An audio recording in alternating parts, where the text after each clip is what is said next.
Apparently, just a few weeks ago, Hani's former bodyguard went on an interview to expose a lot of secrets and events, and apparently the audio has been leaked. I can't disclose him for certain reasons because the things that he mentions makes it clear that a lot of these leaders are only looking out for themselves and their plan goes way beyond measures. Who would have thought that Cyril Ramaphosa is actually the enemy and that the ANC works with the Stellenbosch Mafia? Without saying much, just listen to this audio. So during those negotiations, were you happy with President Cyril Ramaphosa being part of the negotiations? No, we questioned where does this man come from. I didn't even know whether this man is a politician or what. I only saw him when he went to receive Mandela with an umbrella carrying. I didn't know whether he's a bodyguard or what. We didn't know that man. So it's true that at some point, Ubaba Oliver Tambo asked to Ubanilo. Exactly. Everybody questioned. We also questioned ourselves. See him for the first time? For the first time. Read his struggle credentials. You can't find Cyril political. People are imposing things on Cyril. Cyril is telling them he was a leader of a church, youth church. He was never anywhere political. He was planted on us. But then I heard that when he was at the University of Limpopo, he was with Botera, and they were also, at some point, they had problems with the apartheid. Cyril, that part is not read well. Cyril was planted to our hotel. Hence, he was not released. Remember, this is a son of a police sergeant of the old system. And Cyril was also a constable in the old same system. He was even awarded with the award, I don't know for what, maybe for pimping or something. Because there was no policeman who was awarded during the apartheid system. A black policeman was not recognized by the government. Hey. So we fought that part. And Hani was not happy. He was not happy.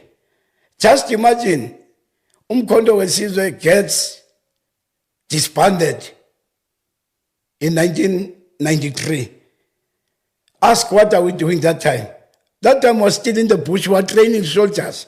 We were preparing soldiers so that if the white minority regime can change its minds, at least there are forces that can still take the struggle on. Because at that time, SADF was at its weakest. Remember the parents of those captured soldiers of SADF had formed their own organization, the anti-conscripts organization, which they didn't want their children to fight anymore or be forced to train in SADF. It was at its weakest. But the enemy within the ANC enforced that we must go for negotiations. At some point, our commander came to us in Uganda, Jomutis, while comrades were frustrated with all these things happening. He came, he laughed at us, at our comrades. You are wasting your time here. Imagine our command. To me, you are like a drop in an ocean. And look what I'm wearing. I'm wearing a flosham for the first time after so many years in exile. And he became the first Minister of Defense. Yes. He was rewarded. He was rewarded. He said to us, he was in a submarine for 3 weeks. We were busy wasting our time under these trees. But you must go home, comrades. There's a newly formed franchise called the Chicken Licking. You will really enjoy, comrades. It's nice. It's nice. It's called the Hot Wings. But this is sad. That is the man. And in the submarine, they probably brought people to entertain him. In the submarine, commander was very happy. And we knew nothing about submarine inside. Hey, so it was a luxury for him. Yeah. Hey, that's why even in the integration, they didn't fight for us. Where was Thabo Mbeki when these things were happening? Thabo Mbeki was still striving to be a president of the country. He has been an ambitious man for many years. And he has never visited us in Angola. He only came to Uganda when Mandela was coming to visit us. To position himself. That's when he came and he told us that we think we are more superior than the rest of the people in South Africa. He said people in South Africa, they sleep on streets hungry, comparing us to hobos now. And when Mandela called him into order, it's live what I'm saying. We were in Uganda. The hatred from me to Thabo Mbeki was even more than ever before. Because politically, we didn't even know him. We knew him as a son of our leader who is in Robben Island. We know nothing about what he did here. You know, people, when they like you, they can write good stories about you. The same as when they don't like you. They can create other stories. Yes. So people rely on media in many things. I want us now to move to, because I feel like we can have an episode only on what happened in exile, because I feel like there's a lot of stories that happened there.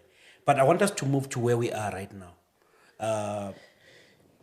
Late last year, you decide to form this party. What really motivated? I've heard President Zuma saying he's trying to fix the ANC by forming what you have right now. But maybe you can take us through what is the ideology around the party that we're having right now. You know, President Zuma, he's a chessman. You can't beat him in that game. Can you bring him? I want to challenge him. Chess. He's a chessman. I want to play chess with him. Yeah. I'll organize that for you. Assembly. Yeah. So, if you can't analyze or understand JZ, Yeah. you are at a risk of misinterpreting him.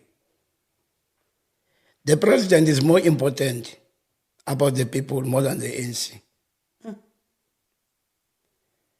He thinks and believes, the president, that everybody should have been belonging to the ANC. Because the ANC was a formation of our kings and the pastors, traditional healers. It was an inclusive organization. So, with this ANC betraying the people of the country, the ANC that goes to conferences and form commissions, different good commissions, speaking to land, speaking to economy, speaking to this and that, how to deal with poverty, including the security cluster commission. But they implement none. When we are sitting in those commissions, others are representing the Stellenbosch Mafia. Go and listen, oppose this, or don't oppose it. Just make sure. Inside the ANC. Inside the ANC. The ANC being led by someone who appeared holding an umbrella. Then umbrella man. An umbrella man came in. You see, in those so-called 9 wasted years, I think there's only 1 year that was a waste of year. It's when we brought Cyril to become the deputy president of Jacob Zuma. That was a real wasted year. The rest, they speak volumes for themselves. These things that we can analyze or discuss them again. So you still maintain that what the party stands for, which is Umkhonto, is to fix the ANC? No, I've got nothing to fix in the ANC. The ANC is rotten to the core. You'll spend a lot of trillions. What is after trillion? I don't even know. You can waste that amount if you try to fix the ANC. I mean, look at the province here. They've got an unknown provincial secretary. I don't know. That man, I've never seen him in the history of the ANC. He became the provincial secretary. Now he's hitting them very hard. They are not on the list. He's dealing with them. He's hitting them very hard. They hear stories, they are crying. They thought to keep Popeye so handy. Hey. Do you know how I got to get your number? Anyway, y'all let me know what you think of this in the comments. My name is Jay and this is Moment in Future, pulling you into the truth.